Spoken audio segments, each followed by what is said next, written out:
Us, along with a lot of other people, are here. It is filling up, I have to tell you something, and I'm just noticing that so many people on their Twitter accounts or Facebook saying, on my way to Meetings Africa, making my way down to Meetings Africa. So it seems to be the place to be today. And, you know, when you think about it, I mean, there's just so many aspects of a convention. Okay, well, now a big announcement is being made. I hope you can hear me over this. But you see, this is the thing. I mean, there's just so much when it comes to meetings. It's whether it be accommodations, whether it be a type of team building exercises. And I know that somewhere here at the convention center, there's even a speakers bureau that's happening that's just showcasing some of the incredible motivational speakers that we've got here. And I think that's quite interesting. And entertainment as well, because remember that if there are big conventions, they want to use local artists, local musicians. So, you know, it's beneficial for everybody in this industry. Well, let's just continue about the future leaders now. And you saw just before the break, we were chatting to this year's winner and last year's winner of this future leader. Now, this is run by IMEX. Now, IMEX-MPI-MCI. I know it sounds like a listing on the stock exchange, but it isn't really. It's the Futures Leaders Forum program that's jointly run by IMEX, which is the worldwide exhibitors for incentive travel, meetings and events. MPI, it's the Meeting Professionals International, and MCI, it's the Independent Global Association Communications and Event Management Company. It's been developed to encourage the best and brightest students to enter the meetings and incentive travel industry. I hope I did that justice, because it's quite a mouthful, I have to tell you. That was incredibly perfect. Thank you very much for getting it right. I don't know about that, but Dale Hudson is our guest. You could tell us a little bit more about this. It's nice to have you on the program. Welcome. Thank you. So in a nutshell, tell me, I mean, it's quite a mouthful, but this is obviously a program that it's developed to try and help the youth get into this industry and make the most of it. That's exactly right. We do 15 of these future leaders around the world, so it's a very international program.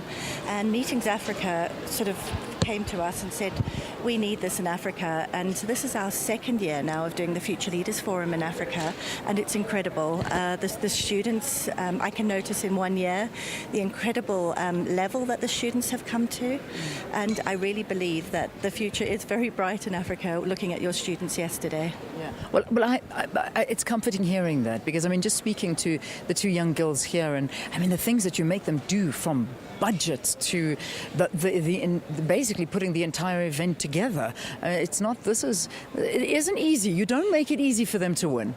No, we're quite high taskmasters. The prize for the students to win is to go to Frankfurt, and then they compete against 5 other students from Europe, from America, from China, and another one from Europe. So it's incredibly difficult to compete against that level of students. So we need to make sure that all the students who do win are capable of competing at that level. How did our previous winner perform last time?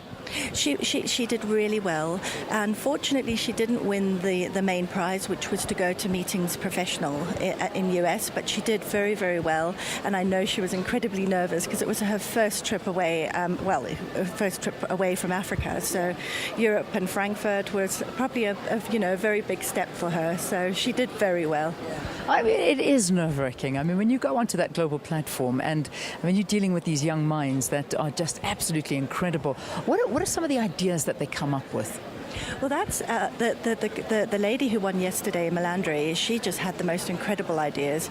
She was, I'm just trying to think of all of them. She was going to do risk management, and with that, she was going to show disaster movies to all the delegates. And then they were going to dissect the disaster movies, which I thought was just incredible. Yeah. But that was just one of her many brilliant ideas. She had so many ideas. Yeah. Well, I mean, that's so nice, is to see what the youth want, and keeping it fresh, keeping it new, because, you know, this is it's a moving industry, and it's an industry that does need to move.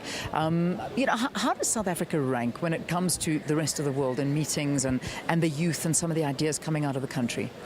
I think they rank very, very highly. You know, it's an incredibly forward-thinking, enthusiastic well, South Africa especially, it's very, very, I can relate to the students because that's what I'm comparing it to, but as a country, I think tourism-wise, business travel, meetings, I think you've got beautiful facilities here. The infrastructure is wonderful, so I think that you compete very highly, yes. Yeah.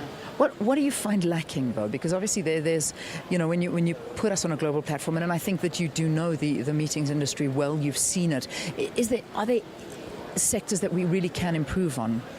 I think with the meeting side, I think there's, and I guess this is why so many people are studying in this area. There's a little bit of maybe education that needs to take place in order for the service industry. I guess it's a little bit of the service industry that, but the universities are doing a great job here of ensuring that that is lifted, and when people do come into the industry, they are prepared. So I think it's a very short-term situation. I think that this can be a problem that can be solved very easily. So it's education that's needed. We need to train our students more and bring up our service levels, because I mean that's always been in question. And not that our service levels are bad, because I think our service levels are very good, but there is always room for improvement.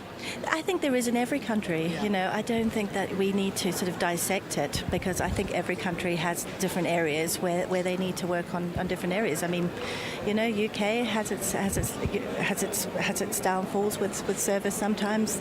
America, they love to serve, and that's a different perspective. So we just I think we all need to learn from each other. All the countries need to learn from each other and say sort of, what are they doing well? What can we do well? And I think it's a teaching and a learning. And I think you can hear that I'm very much from the education background. And I think that education generally worldwide is an enormous thing to push forward and to get people educated and just, making sure that they're able to function well in a career. Fantastic. Well, keep up the good work, and we wish our winner all the best going into this year, and hopefully winning it for herself and getting the accolade for South Africa. It'll be really lovely. It does. That would be wonderful. Thank you very much. It's a pleasure. Dale Hudson, thank you very much for talking to us here on Morning Live. All right, let's take a quick trip back to Auckland Park. So